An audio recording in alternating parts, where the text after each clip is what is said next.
Welcome, welcome, welcome. A warm welcome to you. Welcome to Words to Live By.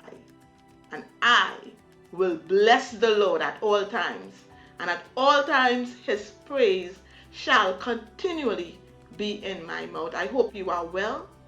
I hope you are blessed. And I hope that you are experiencing God in new ways, and that your faith is just growing from strength to strength.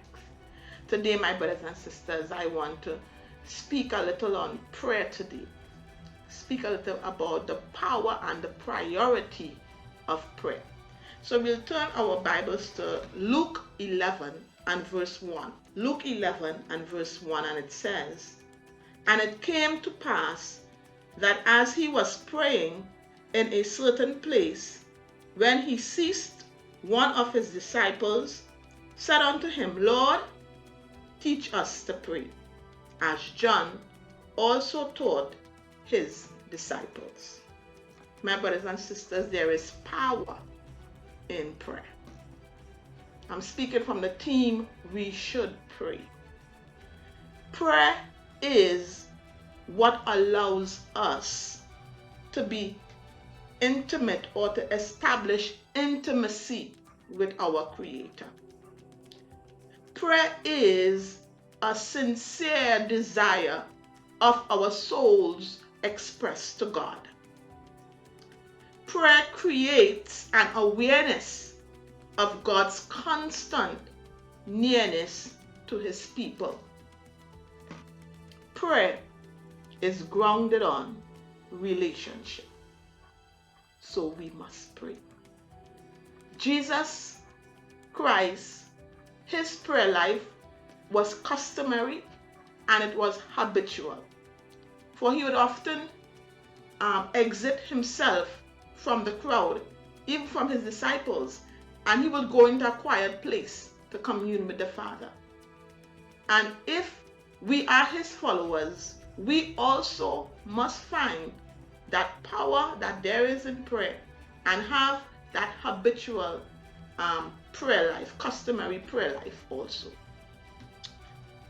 When we develop our prayer life by praying frequently, faithfully, and fervently, we will encounter God in fresh, new experiences. When a Christian has no time for prayer, they are a danger to themselves and to others. My brothers and sisters, it is not good for us to say, well, let us pray now and again. But there is actually a danger in you being a child of God and you do not have a prayer life. Right?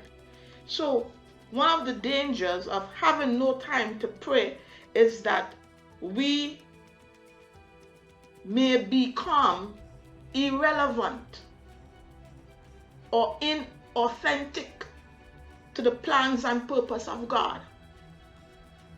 If we do not have a prayer life, John 15 verses 4 and 6 tells us about and shows us about being connected to God, abiding in him. But if we are not praying frequently, fervently, faithfully, we may find ourselves living like a disconnected branch. And a branch that is not connected to its source soon will dry up and die.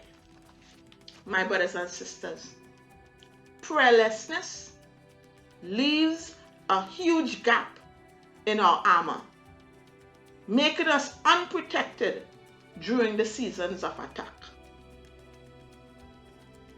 A prayerless Christian is a powerless Christian. For when you're not praying, you're not watching. When you're not praying, you're not watching. If prayer is not a priority, any relationship with God would be impoverished. Prayerlessness has been the cause for the downfall of many children of God who should have never fallen if only they had prayed. When Satan wants to destroy you, when he wants to destroy me, the first fire he looks to quench is the fire of prayer.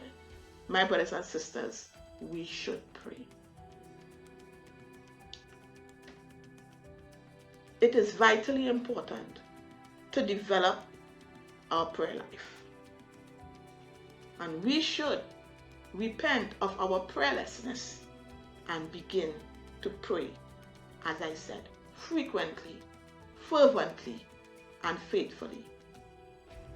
A praying Christian is a powerful Christian. Prayer empowers us to do things that which we could not in our own power or strength do.